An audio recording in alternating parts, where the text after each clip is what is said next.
The snow that fell in May, a story of silence, memory, and the gentle way grief softens into stillness beneath an unchanging sky of light. The first snow came unexpectedly that year. May had always belonged to the rhythm of renewal. Warm breezes brushing along newly greened trees, children returning to the parks with skipping ropes, and windows opened slightly to let in the scent of the world waking. But on that morning, the city awoke under a thin veil of snow. Not the kind that stayed, but a quiet layer that softened rooftops and dissolved upon touching the skin. Ha-eun stood at her window, her hands still damp from washing fruit. The snow fell without a sound, flakes turning to water against the glass. She didn't move for some time. No surprise registered on her face. It was as though she'd been waiting for it. The room was dim, washed in muted gray light. Nothing in her apartment spoke of a life in motion. A kettle sat cooling on the stove. Her desk was lined with old books, most unopened for years. A calendar hung on the wall, blank beyond the printed numbers. She had marked nothing, no birthdays, no holidays, no reminders. Outside, the city continued in subdued motion. People opened umbrellas, cars drove slowly through slush. Someone on the next balcony brushed snow off the railing. Ha-eun watched until the flakes slowed and the sky turned from white to the color of lead. She stepped away from the window and folded her blanket carefully, placing it on the end of her bed. Her movements were practiced and deliberate. The kettle still held warmth, so she poured the remaining water into a ceramic cup and added a slice of dried jujube. The scent curled into the air gently. Seoul had been home for nearly 5 years, but Ha-eun had never fully settled into the rhythm of it. Before that, she'd lived in Gangneung, in a house close to the coast.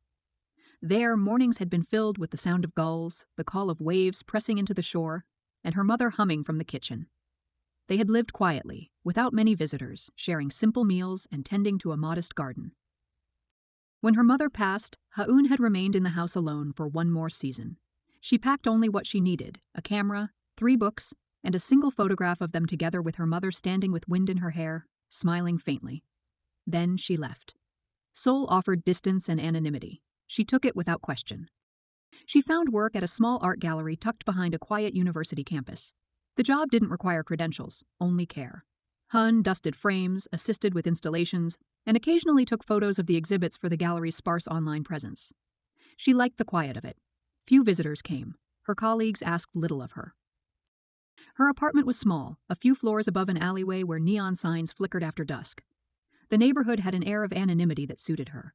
People came and went without much recognition. In some ways, that was comforting. No one to ask questions. No one judges her silences. On that snowy morning, she didn't rush to work. Her shift began late, and the weather had slowed the city. She pulled on a soft coat and boots, tucking her camera into her bag. As she stepped outside, the snow greeted her with its last breath. The air held that brief stillness only possible before a city fully wakes. She walked past a row of shuttered cafes, through a park where snow clung to the leaves, and down a sloping street that led to the gallery's entrance. A wet umbrella leaned against the door. Inside, the lights were already on. The new spring exhibit had arrived the day before, muted landscapes and abstract pieces with no titles. Ha-eun set her bag down and began wiping the glass frames one by one. Hours passed quietly. At lunch, she sat in the gallery's small kitchen, eating rice and radish soup she'd brought from home. Her phone remained untouched on the table. The others chatted softly about weekend plans, about sales, and about travel. She listened without participating, her eyes occasionally drifting toward the window where snow had given way to a pale sky. By afternoon, the gallery was empty again. She took out her camera and began photographing the new pieces for the website. Her hands moved with familiarity, adjusting settings and changing angles. She photographed more than was necessary. One painting, just 4 shades of gray layered over each other, held her attention longer than the rest. There was nothing remarkable about it, yet it made her pause. She finished her tasks by early evening. The walk home felt longer. The streets were damp now, puddles reflecting passing headlights. She took a different route than usual, one that passed by the river. The banks were quiet. A few people lingered on benches. The sky was low, almost brushing the buildings on the far side. Ha-eun didn't take out her camera. She walked slowly, her hands buried in her coat pockets. At home, she warmed the remaining soup and sat by the window with her legs folded beneath her. The snow was gone, as though it had never arrived. She turned the radio on to a low hum, just static and a faint voice in the distance. A bowl of tangerines rested on the table. She peeled one and ate it slowly, her thoughts hovering somewhere out of reach. She often thought about the past, but rarely did she allow herself to get lost in it. The house in Gangneung had been left behind not just physically, but emotionally. It was simpler, quieter, and easier to breathe. Here, the city had swallowed her up, and in return, she had learned to live as if unseen. There was a small part of her that longed for those days, the easy routine of living beside the sea. Yet, she had chosen this path for a reason, hadn't she? That night, she dreamed of her old home. In the dream, the garden had returned to bloom. The plum tree leaned against the fence, petals brushing the earth. Her mother was there, though she didn't speak. They sat across from each other, sharing a bowl of something warm. The table was the same one from her childhood, scratched, uneven, and familiar. She awoke before dawn. The light was gray again, but the snow hadn't returned. In the following days, life resumed its quiet pace. The gallery's exhibit gained a few more visitors, mostly students or tourists. Ha-eun continued her work without change. Her evenings were filled with short walks, occasional sketching in a notebook she never showed anyone, and the quiet companionship of old photographs. The photos of her mother remained tucked away in a drawer. Some of them were from her childhood, when her mother would stand in front of the garden, holding her hand, smiling faintly. Some were taken in the final months of her life, when the hospital room was the only place they could meet. Hun never looked at those last ones unless she needed to feel something. One afternoon, she received a letter. The handwriting was unfamiliar, but the return address was from Gangneung. It came from the neighbor who now cared for her childhood home. Inside was a short note explaining that some tiles had come loose on the roof. The woman asked whether Hoon intended to return to the house or if repairs should be arranged in her absence. The letter sat on her desk for days before she decided. On a Sunday morning, she packed a small bag with 2 changes of clothes and her camera. She took the early bus east, the one that passed through the countryside and wound along narrow coastal roads. The sky brightened as they left the city behind. Gangneung hadn't changed much. New signs, a repainted storefront here and there, but the pace was the same. Children walked in pairs along the street. A man swept his porch with a straw broom. The sea lay calm beyond the houses, its sound a steady presence in the background. The house was just as she had left it. The gate creaked the same way. The front steps still bore the crack from an old frost. Inside, the room smelled of wood and dust. The curtains had faded slightly, but the furniture remained untouched. In the kitchen, the teapot sat on the stove, lid slightly ajar. She opened the windows and let the air move through. Her fingers traced the edge of her mother's writing desk, where faint impressions of her last notes remained etched into the surface. She swept the floor, cleaned the dishes, and lit the stove briefly, not to cook, but to feel the warmth. That evening, she walked to the beach. The tide was low. Her shoes pressed lightly into damp sand. She didn't take photographs at first. Instead, she watched the water change color as the light shifted and listened to the sound of waves pulling back from the shore. Only as the sky turned to dusk did she lift her camera and begin to take photos of small moments. A curve of shell, driftwood caught in seaweed, footprints leading nowhere. She returned to the house as the first stars appeared. The town was quiet, lights in the windows already dimmed. She sat by the low table with a candle lit, eating rice and pickled radish from a chipped bowl. She remembered how her mother used to slice fruit and leave it by her bedside, even when she was no longer a child. The next morning, she visited the neighbor who'd written. They spoke briefly about the roof, about how the plum tree had grown taller than the fence. The woman offered tea, which Ha-eun accepted with a bow. Back at the house, she packed slowly, before leaving. Ha-eun returned to Seoul with a quiet resignation, as if the city had always been her destination. The bus ride back was long, the countryside stretching endlessly outside her window, but her thoughts remained focused on the house in Gangneung, a place that felt both like a refuge and a tomb. Her mother's absence was an ache she couldn't quite name, something raw and constant that made even the simplest moments feel like burdens. By the time she arrived back in her small apartment, the world outside had already begun to blur into dusk. The city had an unrelenting pace that swallowed her, and once again, she fell into the rhythm of routine, as though the trip to Gangneung had been nothing more than a brief detour, an echo of something that no longer mattered. She buried herself in her work at the gallery, where she moved through the tasks mechanically, cleaning frames, adjusting displays, and organizing the space until it was all a blur, one moment bleeding into the next. But the days that followed carried a heaviness. The small apartment felt too quiet. The memories of her mother, the house in Gangneung, and the life she had left behind were now far more vivid, but also out of reach. She was left with only the aftermath of the past, the things that could no longer be undone. It was late one evening, when the snow had begun to fall again. that Hoon's sense of loss became unbearable. The flurry of flakes against her window stirred something deep within her, an overwhelming sense of emptiness, a longing for something she couldn't reclaim. The quiet snow outside, beautiful in its purity, seemed to mock her. It was as if everything in the world was moving on while she was trapped in the remnants of a life that no longer existed. She went for a walk, her feet carrying her through the quiet streets of Seoul. The city was at its stillest at night, but the silence only deepened her sense of isolation.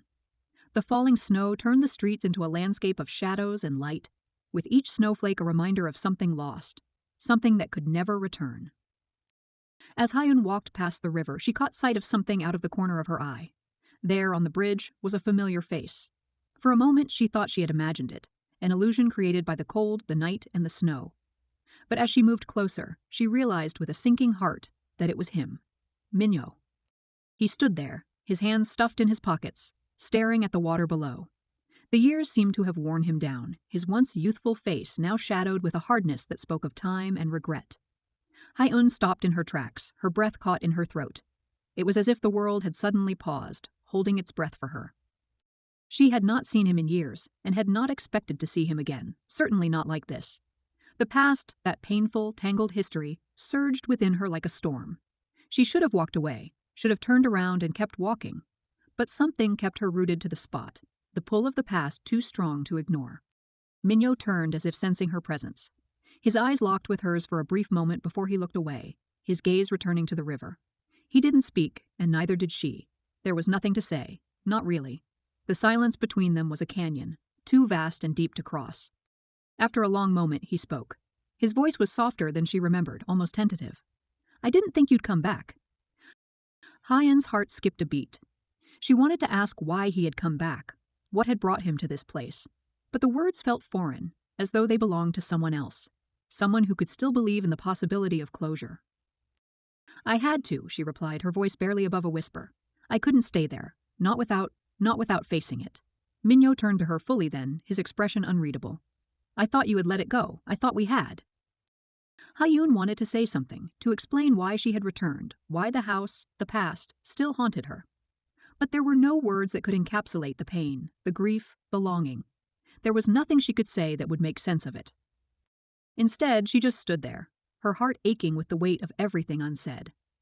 The snow fell around them, a blanket of quiet that seemed to absorb the tension in the air.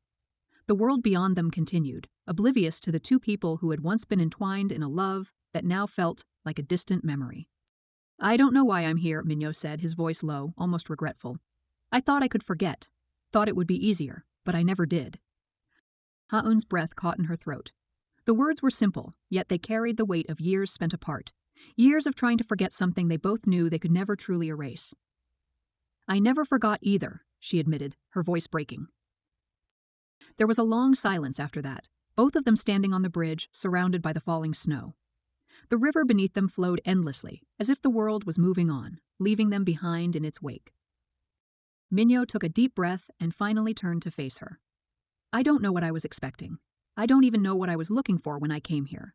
Maybe I just wanted to see you one last time." Hyun felt her heart break. She wanted to reach out to him, to hold him, to do something that would bring them back to a time when everything had been simpler. But it was too late. They had both moved too far, too many years had passed, and too much had been left unsaid. The snow began to fall harder, thickening the air around them. Minho turned away, his gaze dropping to the ground. "Goodbye, Hyun." His words were like a dagger, final and painful. He walked away without looking back, his figure dissolving into the darkness of the night. Hyun stood there, rooted to the spot, unable to move. The snow continued to fall, soft and unrelenting, covering the path he had taken. She felt a tear slip down her cheek, though she didn't know when it had appeared. The cold wind stung her face, but it was nothing compared to the emptiness that settled deep within her chest. She turned and walked back the way she had come, each step heavier than the last. The city, the snow, the river, all of it seemed to blur together, an indistinct landscape that held no meaning for her anymore. She had thought that returning to Gangneung would help her find peace, but now she knew it hadn't. There was no peace to be found. There never had been. She arrived at her apartment hours later, exhausted and numb. The world outside was dark, and the snow had finally stopped falling, leaving only silence in its wake. She undressed slowly, mechanically, and crawled into bed, pulling the blankets around her like a shield. But no matter how tightly she curled into herself, she could not escape the memories, the pain, the emptiness. The phone on her bedside table buzzed softly, an unfamiliar number flashing on the screen. She didn't answer. Instead, she placed it back down, turning off the light and sinking further into the bed, trying to outrun the memories that clung to her, trying to forget the face she had seen on the bridge, the words he had spoken. She closed her eyes, but sleep wouldn't come. The ringing of the phone continued in the background, a constant reminder of everything she had lost, everything she had failed to hold on to.